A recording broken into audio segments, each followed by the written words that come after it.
안녕하세요.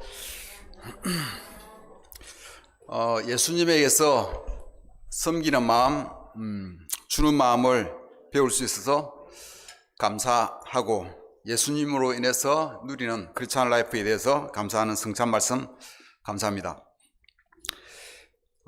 오늘도 이렇게 대면으로 만날 수 있어서 참 반갑고 좋습니다. 제 와이셔츠와 넥타이 어때요? 제가 좀 오늘 바꿔봤는데 제가 아침에 이걸 꺼내면서 아내한테 이거 입어도 되겠냐 하니까 아내가 한 얘기가 당신이 그걸 입으면 많은 사람들이 당신이 세련된 사람이라고 착각할 수 있겠다고 그래서 오늘 입어봤습니다. 하루빨리 우리 모두가 마스크 벗고 마음껏 찬양하며 예배 드릴 날이 오기를 바랍니다. 요즘은 화상통화가 대세인 것 같습니다. 줌으로 미팅 참석하는 것이 아주 자연스러운 일이 되어가고 있음을 느낍니다.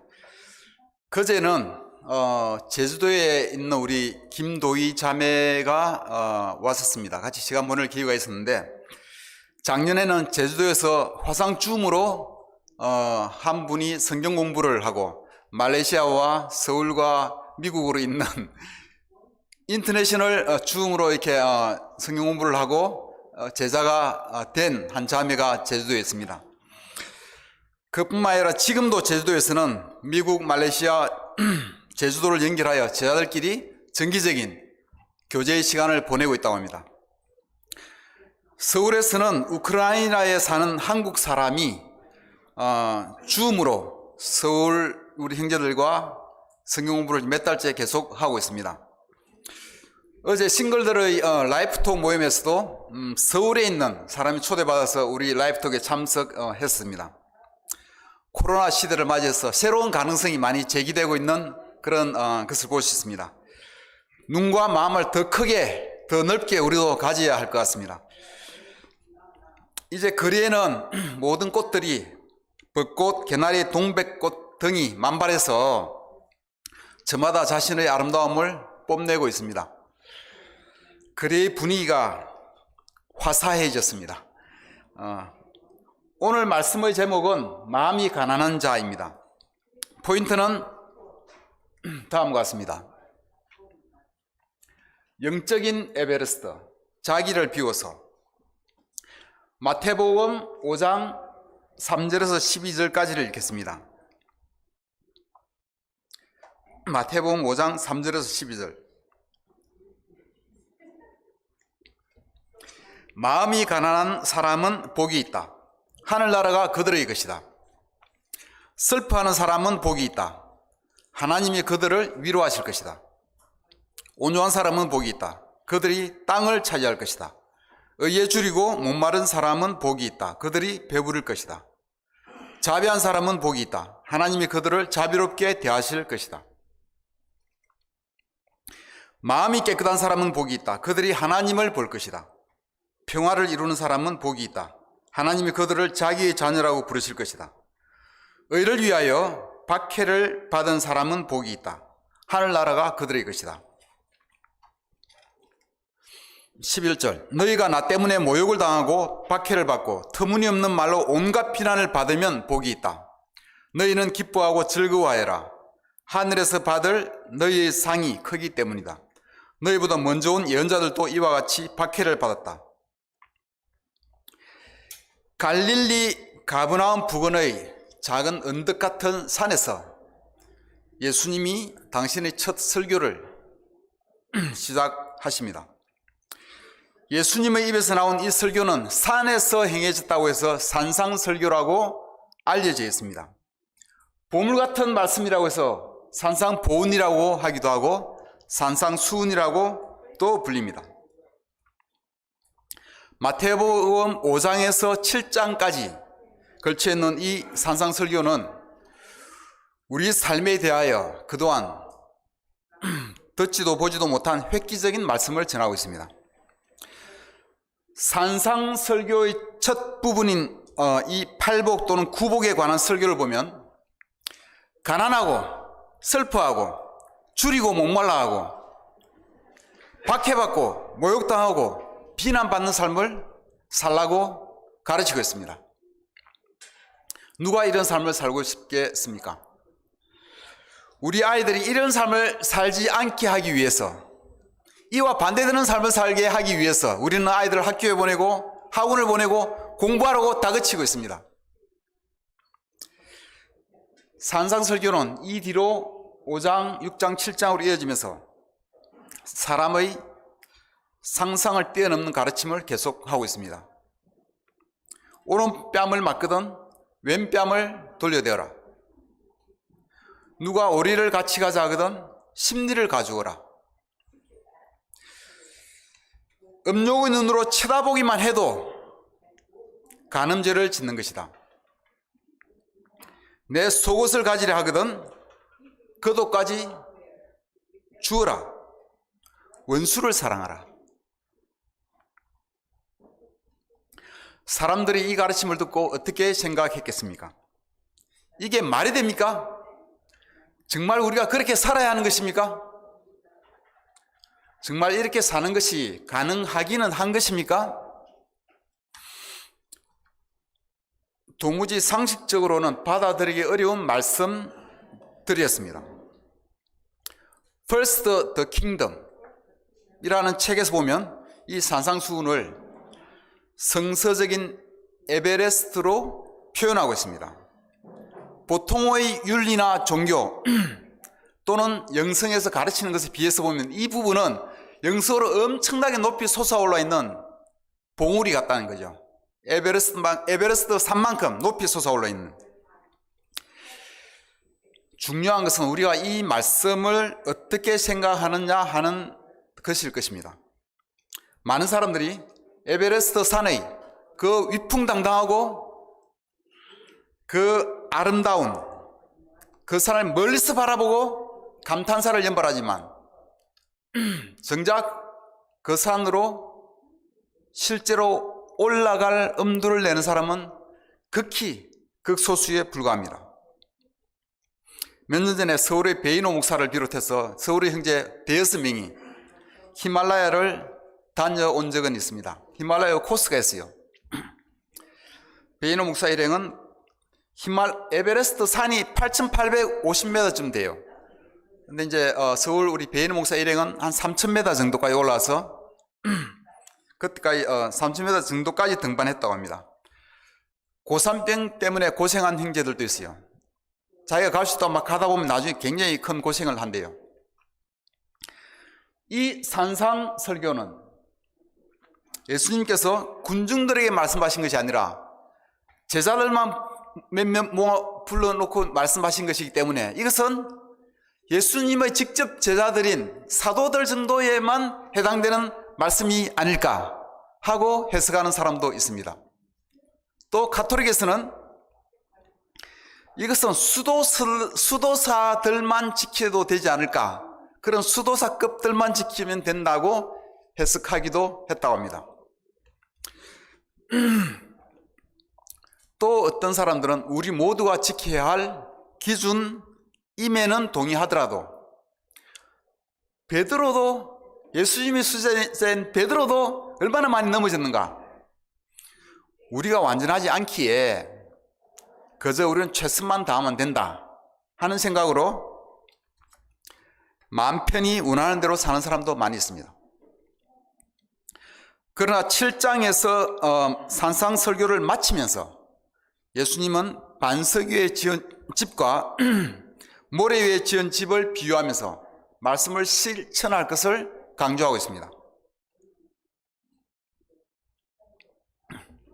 산상설교는 우리가 직접 실천해야만 하고 우리 삶이 되어야 하는 말씀임을 알 수 있습니다. 그래서 우리는 단단히 마음을 먹고 이 영적인 에베레스트 등반을 해야 합니다. 베이노 목사 일행이 에베레스트를 정복한다는 것은 아무리 베이노 목사가 육사를 졸업했다 할지라도 도저히 불가능한 얘기입니다. 마찬가지로 영적인 에베레스트를 등반하는 것은 우리 힘으로 불가능한 일입니다. 오로지 하나님의 은혜로서만 가능합니다. 영적인 에베레스트 정복을 위해서 필요한 것은 산상설교의 첫 부분에 나오는 팔복, 구복, 이러한 마음입니다. 이러한 마음가짐이 기초이자 핵심입니다. 이러한 마음가짐 없이 등반한다는 것은 등산 장비 없이 히말라야를 가는 것이나 마찬가지입니다. 저희가 2주 전에 세 형제가 한라산을 올라갔잖아요. 아이젠을 구입하지 못해서 최진규 형제와 제가 아이젠 한 짝씩을 나누어 신고 올라갔습니다. 그나마 한 짝씩이라도 있어가지고 끝까지 올라오고 내려오고 했습니다. 만약에 그게 없었다면 정말 못 올라가고 포기했을 것입니다. 한라산에 그렇게 눈이 많이 남아있을 줄은 몰랐어요.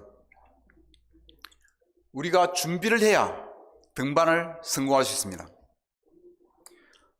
마태복음 5장 3절, 마음이 가난한 사람은 복이 있다. 하늘나라가 그들의 것이다. 첫 번째 포인트입니다. 그 중에서도 첫 번째 나오는 첫 번째 복입니다. 팔복 중에서도 가장 기초이자 가장 중요한 토대입니다. 탁구를 하든지 배드민턴을 하든지 테니스를 하든지 무슨 운동이든 기초가 중요합니다. 잘 되지 않고 슬럼프에 빠졌을 때 다시 배우게 되는 것이 이 기본 동작, 기초입니다. 기초가 흔들렸을 때는 모든 것이 문제가 되고 성적이 나빠집니다. 제자 삶을 오래 살다가도 이 가난한 마음을 잃어버리면 기초가 흔들리는 것입니다. 영적으로 잘 지낼 수가 없어요. 하루빨리 이 사실을 깨닫고 다시 마음을 회복하는 길이 중요합니다.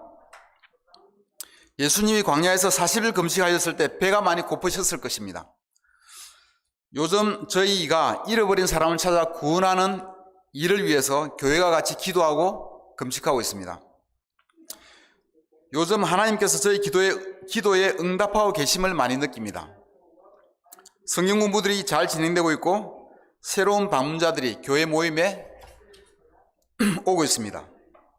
이틀 전 싱글 라이프톡에 저도 살짝 들어가 봤습니다.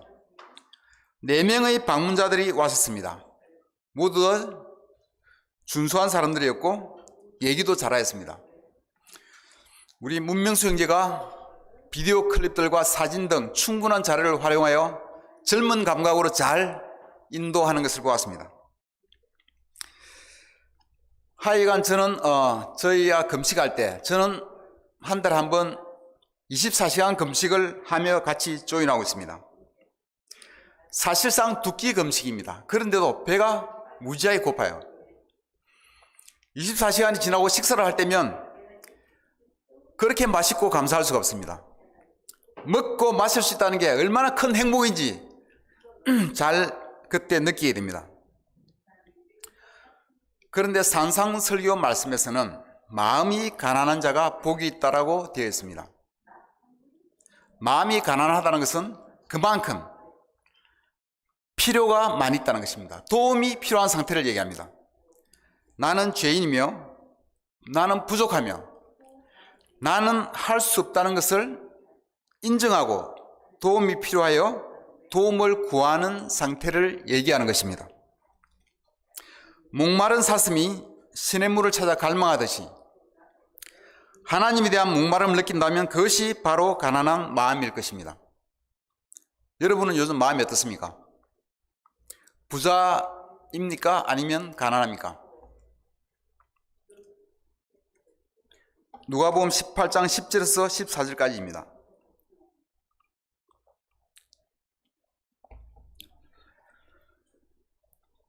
두 사람이 기도하러 성전에 올라갔다. 한 사람은 바리새파 사람이고 다른 한 사람은 세리였다. 바리새파 사람은 서서 혼잣말로 이렇게 기도하였다.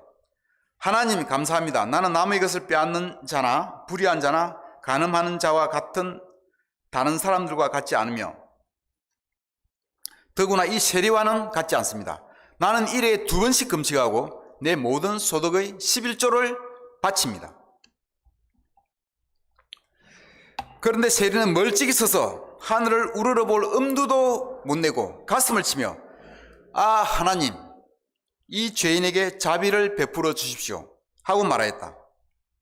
내가 너희에게 말한다. 어렵다는 인정을 받고서 자기 집으로 내려간 사람은 저 바리새파 사람이 아니라 이 세리다. 누구든지 자기를 높이는 사람은 낮아지고 자기를 낮추는 사람은 높아질 것이다. 이 예화는 시사하는 바가 큽니다. 올더 크리스찬일수록, 인도자일수록 더욱 더 깊이 묵상하여야 할 말씀입니다. 바리새파와 세리 두 사람이 기도하러 성전에 올라갔습니다. 바리새파 사람은 존경받는 사회 지도층이었고 말씀을 열심히 따라 사는 사람이었습니다. 세리는 당시 지탄받던, 멸시받던 사람이었습니다. 우리나라에 예를 든다면 일제하에서 치부를 하던 친일파 비슷한 대접을 받았습니다.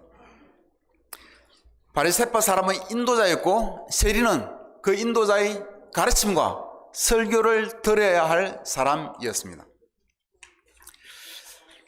바리새파 사람은 속으로 자신이 있었어요. 하나님 감사합니다. 나는 죄도 짓지 않습니다. 저 세리보다 훨씬 나은 사람입니다. 저는 금식도 꼬박꼬박하고 11조도 잘 내고 있습니다. 저는 제가 할 일을 하나하나 챙겨서 다 잘하고 있습니다. 이 바리새파 사람에게서 주님의 도움을 갈망하는 그러한 마음 가난함을 볼 수가 있습니까? 그렇지 않습니다. 나는 괜찮은 사람이야. 나 정도만 되면 준수하지 하는 자신감을 볼 수 있습니다. 그는 자기 의에 대한 생각이 강했고 하나님 앞에서 그것을 확인하는 기도를 하였습니다. 그런데 세리의 기도는 분위기가 다릅니다. 성전에서 좀 가까이 다가가지도 못하고 멀찍이 서서 하늘을 우러러볼 엄두도 못 내고 한마디 말도 자신이 꺼낼 자격도 없다고 생각했습니다. 오로지 하나님의 자비만을 바랬습니다. 사람의 눈으로 보면 바리새파가 모든 면에서 더 나은 사람입니다. 도덕적으로나 성경 지식적으로나 사회 지위적으로나 세리는 상대가 되지 않았습니다. 그러나 하나님은 바리새파 사람이 아니라 세리를 의롭다고 인정하였습니다. 왜냐하면 하나님께서 원하시는 기도는, 제사는 상한 심령으로 하는 것이기 때문입니다. 바리새파 사람의 기도는 자신의 의로움을 드러내는 것이었고 하나님의 도우심을 바라는 것이 아니었습니다. 세리는 자신을 죄인으로 보았고 하나님의 용서와 도우심이 없으면 안 되는 절박한 마음을 가졌었습니다. 그의 기도는 마음이 가난한 자의 기도였습니다. 예전에 제가 교회에 오고 나서 얼마 되지 않아서 당시 청년부 인도자가 한 형제에게 겸손함에 대해서 가르치면서 도전을 준 기억이 있습니다. 제가 볼 때 그 형제는 괜찮았어요. 멋있었어요. 샵하고 영어도 잘하고 외국인 회사에 다니고 있었고 연봉도 꽤 높이 받는 사람이었어요. 나이스하고 젠틀했습니다. 그래서 저는 당시 의아해했습니다. 저렇게 훌륭한 친구가 도전을 받다니 좀 이상했습니다. 그런데 시간이 지나면서 점차 깨달아 알게 되었습니다. 아무리 훌륭한 사람이라 할지라도, 그렇게 보인다 할지라도 그 마음 안에 자신의 의로움을 추구하고 고집을 부리며 자신의 방법을 고수하는 사람은 하나님의 은혜를 입을 여지가 없다는 사실이었습니다. 빌립보서 2장 7절에서 8절입니다. 오히려 자기를 비워서 종의 모습을 취하시고 사람과 같이 되셨습니다. 그는 사람의 모양으로 나타나셔서 자기를 낮추시고 죽기까지 순종하였으니 곧 십자가에 죽기까지 하셨습니다. 산상설교는 예수님이 제자들에게 가르쳤을 뿐만 아니라 예수님 자신이 그렇게 삶을 사셨습니다. 그러므로 산상설교 말씀을 따라 살면서 에베레스트를 오른다는 것은 곧 예수님을 그만큼 많이 닮아간다는 것을 의미합니다. 그리고 우리는 예수님을 닮아가는 만큼 이 세상에서 빛과 소금의 역할을 하게 될 것입니다. 예수님은 하나님의 아들이셨습니다. 그런데도 이 땅에 오셔서 자신을 비워서 종의 모습이 되셨습니다. 자신을 비워서, 이것은 NIV 영어로 made himself nothing, 자신을 아무것도 아닌 존재, nothing으로 여겼다는 것입니다. 예수님은 자신을 비워서 자신의 뜻대로 아니라 하나님의 뜻대로 몰딩 될 수가 있었습니다. 그래서 하나님의 뜻을 이룰 수가 있었고 나중에는 만군의 주님이 되셨습니다. 예수님이 자신을 온전히 비우지 않으시고 고집을 부렸으면 어찌 되었을까요? 십자가는 너무 힘들어요. 교수형으로 하면 안 될까요? 죽는다고 하더라도 굳이 채찍질까지 또 40대 맞아야 될 이유가 뭐가 있나요? 채찍질은 빼주세요. 안 그러면 나는 못하겠습니다. 죽는 것도 억울한데 나를 죽인 그 군인들을 위해서까지 기도해야 합니까? 그것만은 못하겠습니다. 자신의 방식을 내세우며 고집 부리는 예수님을 상상이라도 할 수 있겠습니까? 아버지, 내 뜻대로 마시고 아버지의 뜻대로 하소서 라고 예수님은 온전히 자신을 비우셨습니다. 우리 개개인에 대해서 하나님은 뜻을 가지고 계십니다. 우리가 자신을 비울 때 하나님이 그 뜻을 이루어 가실 것입니다.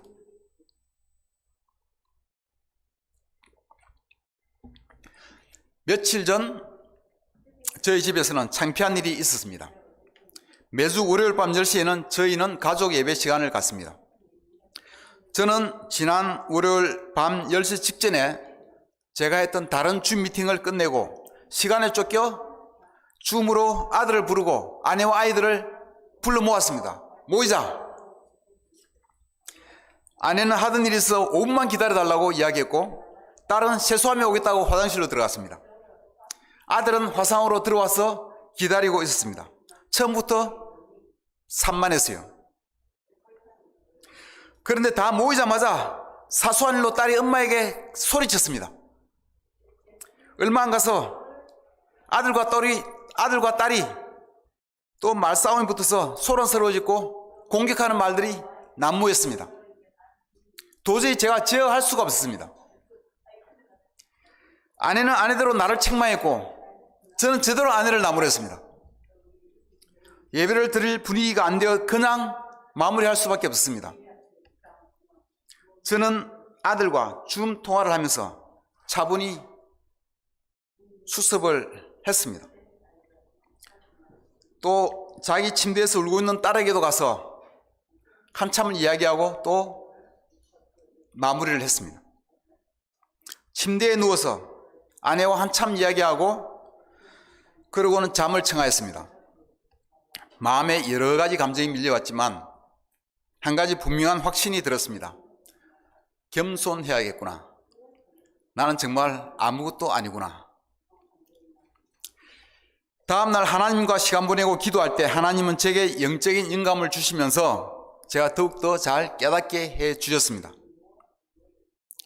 제가 교회를 인도하며 설교를 하고 사람들을 도와준다고 하지만 내가 잘나서 그런 것이 아니구나 하는 사실을 새삼 뼈저리게 느낄 수가 있었습니다. 하나님께서 저를 통해서 교회를 인도하시고 저를 통해서 설교를 준비시켜 전하시고 저를 통해서 사람들을 도와주며 필요를 채우시는구나. 그리고 저를 통해서 가족을 인도하시는구나 하는 것을 새삼 또 생각할 수가 있었습니다. 나를 비워서 하나님이 일하시게 하는 것이 나의 역할이라는 것을 다시 깨달았습니다. 내가 하나님께 의지하는 만큼 하나님이 일하신다는 것을 알게 되었습니다. 인도자는 특히 조심해야 합니다. 저를 포함하여 설교를 하시는 형제들 모두 특히 조심해야 합니다. 우리가 설교를 하는 것은 우리가 잘나서 그런 것이 아닙니다. 다만 우리에게 달란트를 주신 하나님이 우리를 통해서 일을 하시는 것입니다. 일을 하시는 분은 하나님이시고 설교자는 자신을 비우고 하나님께 의지하는 일이 우리가 할 일입니다. 바이블톡 인도자나 셰퍼드 인도자도 마찬가지입니다. 우리 모두는 우리를 비워서 하나님이 일하시게 하여야 합니다. 결혼 생활에서도 하나님 말씀뿐만 아니라 상대방의 마음과 필요에 따라서 자신이 몰딩되고 변화할 줄 아는 마음을 가져야 합니다. 그래야 가정이 발전할 수가 있습니다. 배우자의 필요는 아는 것 없이 자신의 방식만 추정하고 고집을 부리는 사람은 아무리 예쁘거나 아무리 잘생겼더라도 소용이 없습니다. 그렇게 보이지가 않아요. 자신을 비울 줄 알아야 합니다. 누가복음 15장 21절에서 22절입니다.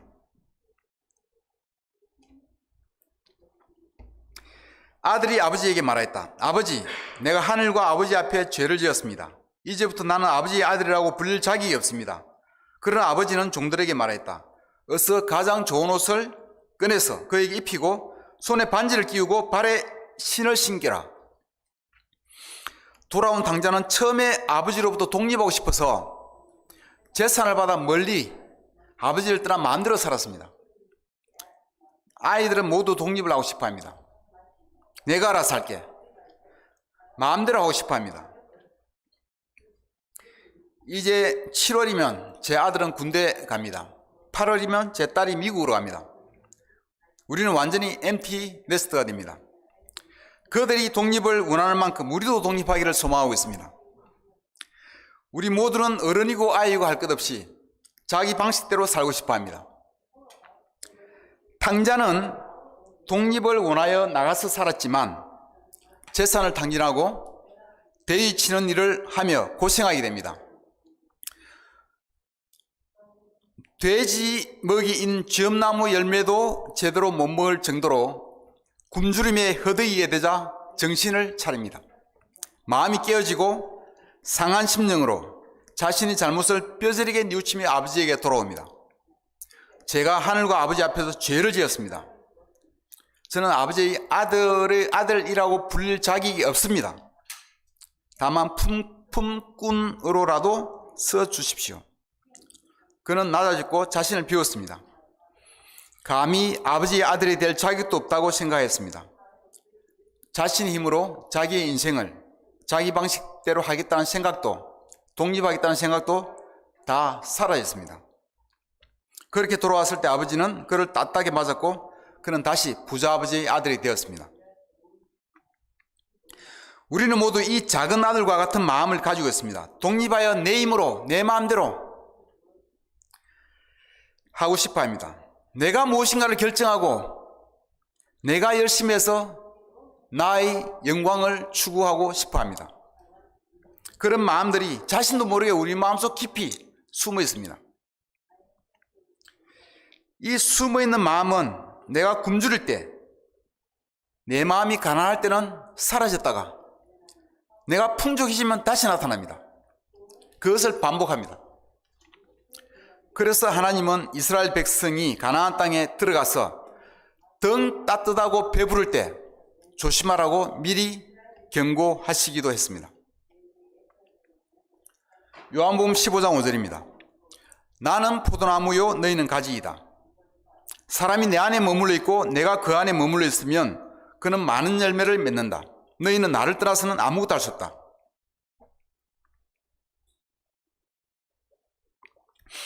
우리가 산상설교를 따라 사는 것은 영적인 에베레스트를 오르는 것과 같고 이것은 자기 힘으로 되지 않습니다. 예수님에게서 배워서 내가 변해서 내가 성장하여 내가 더 놀라운 사람이 되어서 오르겠다. 그게 아닙니다. 하나님의 능력에 의지해야 하나님의 능력에 의지하고 하나님의 은혜로만 오를 수 있습니다. 온갖 꽃들이 만발하고 나무들의 푸르르기 시작하는 계절입니다. 꽃들과 나무들과 모든 자연이 깨어나며 하나님께 겸비하고 찬양의 노래를 부르는 것처럼 느껴지는 요즘입니다. 꽃나무의 가지가 자기 힘으로 애를 쓰고 열심히 뭔가를 내서 꽃을 피우는 것이 아닙니다. 그냥 나무에 붙어 있으면 때가 되어 하나님이 꽃을 피우십니다. 부모로부터 독립하여 자기 힘으로 열심히 잘 사는 것은 좋은 일입니다. 그러나 영적으로는 자신을 비우고 하나님께 꼭 붙어 있어서 하나님이 꽃 피우고 열매 맺으시는 가지가 되어야 합니다.